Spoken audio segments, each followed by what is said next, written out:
মাছ কত করে? মাছটা রুই মাছ 350 টাকা আর মিঠা মাছ নিলে 200 টাকা।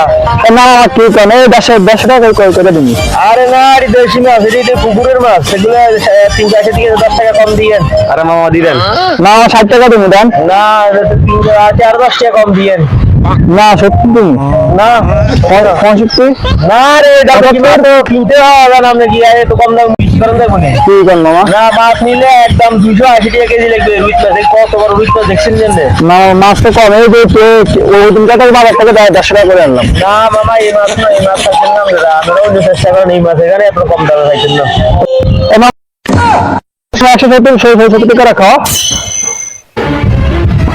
আল্লাহ দোয়া তুমি চলে যাও মাছ কিনা লাগবে না যাও। না মাছ তো কিনে খাবি মামা ঠিক আছে 150 টাকা দাও না। তোমার লাগে মাছ কিনে দিয়েছে আমার মুখে জীবনে শেষ হয়ে যাবে। আমার কথা এক্সপেরিয়েন্স দাও তুমি মাছ কিনা লাগবে না যাও। আচ্ছা চলেন লাগবে না ওই মাছ বেশি দাম কত চলেন থাকি। Hey!